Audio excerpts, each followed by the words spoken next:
Assalamualaikum warahmatullahi wabarakatuh.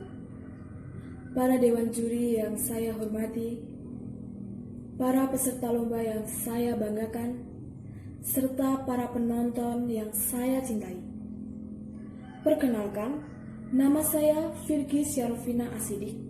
Saya dari IAIN Surakarta. Di sini, saya akan menceritakan sebuah kisah yang berjudul Sejarah Idul Adha Nabi Ibrahim dan Ismail. Kalian tentu sudah sering mengikuti ibadah kurban kan? Nah, ibadah kurban di hari raya Idul Adha berawal dari kisah kerelaan Nabi Ibrahim mengorbankan anaknya yang sangat ia cintai, yaitu Nabi Ismail. Berikut adalah kisah selanjutnya. Ismail adalah anak yang sangat dinanti kehadirannya oleh Nabi Ibrahim. Setiap malam, ia selalu berdoa kepada Allah agar diberi seorang anak yang soleh. Ketika Ismail lahir, Allah memerintahkan kepada Nabi Ibrahim untuk membawa mereka pergi dari Palestina. Mereka pun pergi menyusuri padang pasir yang gersang, hingga tiba di sebuah lembah tandus, yaitu Lembah Baka, yang kini merupakan Mekah. Ibrahim lalu meninggalkan Ismail dan Siti Hajar dengan makanan dan minuman seadanya. Saat meninggalkan Ismail dan istrinya, Ibrahim dipenuhi dengan ketakutan dan kekhawatiran. Sepanjang perjalanan kembali ke Palestina, ia selalu berdoa kepada Allah. Begini doanya, "Ya Tuhan kami, sesungguhnya aku telah menempatkan keturunanku di lembah yang tidak mempunyai tanaman-tanaman, di dekat rumah Engkau yang sangat dihormati.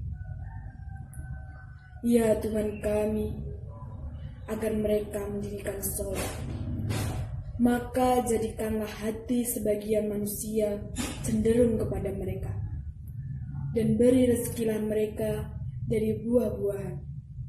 Mudah-mudahan mereka bersyukur." Doa Nabi Ibrahim sesuai dengan firman Allah dalam surat Ibrahim ayat 37. Siti Hajar dan Ismail pun tinggal berdua di padang pasir tersebut.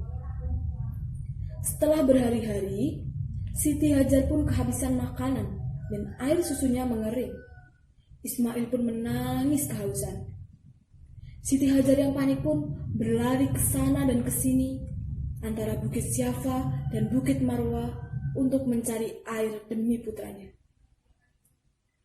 Peristiwa ini kini dikenal dengan sa'i, yaitu rukun ibadah haji, yakni berlari-lari kecil sebanyak 7 kali antara Bukit Syafa dan Marwah.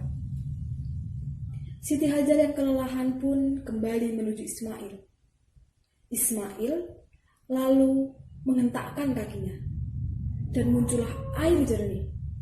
Hajar pun mengumpulkan air tersebut, sembari berkata, "Zamzami, berkumpullah, berkumpullah." Ismail pun meminum air tersebut dan tak lagi kehausan. Air tersebut kini menjadi sumber kehidupan bagi banyak orang.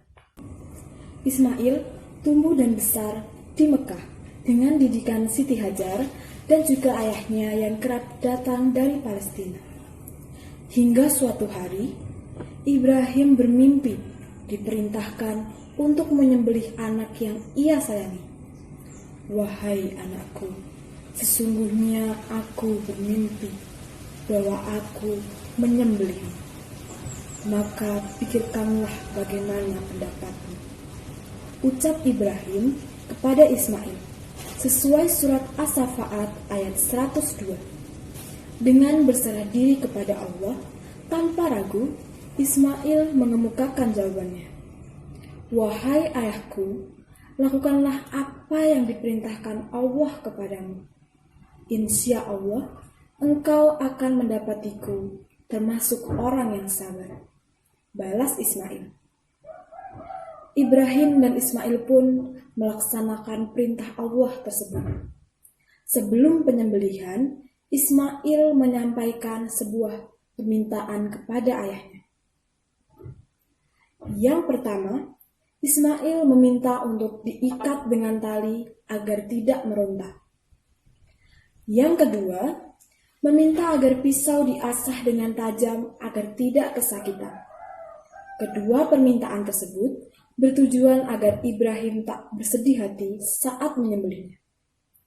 Ismail juga meminta agar pakaiannya diberikan kepada ibunda tercinta, yaitu Siti Hajar, sebagai kenang-kenangan. Ibrahim pun mulai menyembelih Ismail dengan membaringkan anaknya. Namun, pisau tajam itu tak mampu menyembelih Ismail yang berserah diri. Allah lalu mengganti Ismail dengan seekor kambing. Wahai Ibrahim, sungguh engkau telah membenarkan mimpi itu. Sungguh demikianlah kami memberi balasan kepada orang-orang yang berbuat baik. Sesungguhnya ini benar-benar suatu ujian yang nyata. Dan kami tebus anak itu dengan seekor sembelihan yang besar. Firman Allah dalam surat As-Saffat ayat 104-107. Berikut adalah kisah dari Nabi Ibrahim dan Ismail.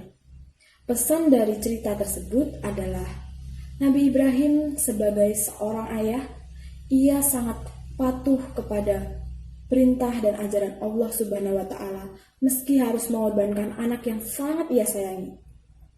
Dan juga Nabi Ismail, sebagai seorang anak, ia sangat patuh kepada kedua orang tuanya dan juga kepada Allah, karena telah merelakan dirinya dikorbankan demi mematuhi perintah Allah. Jadi, kita sebagai umat manusia, sebagai hamba Allah, kita harus patuh kepada perintah dan juga ajaran Allah. Meskipun kadang kita harus mengorbankan sesuatu yang sangat berharga. Karena nanti pasti kita akan mendapatkan balasan yang seimbang dari Allah. Sekian dari saya, semoga kisah ini dapat bermanfaat bagi semuanya. Wassalamualaikum warahmatullahi wabarakatuh.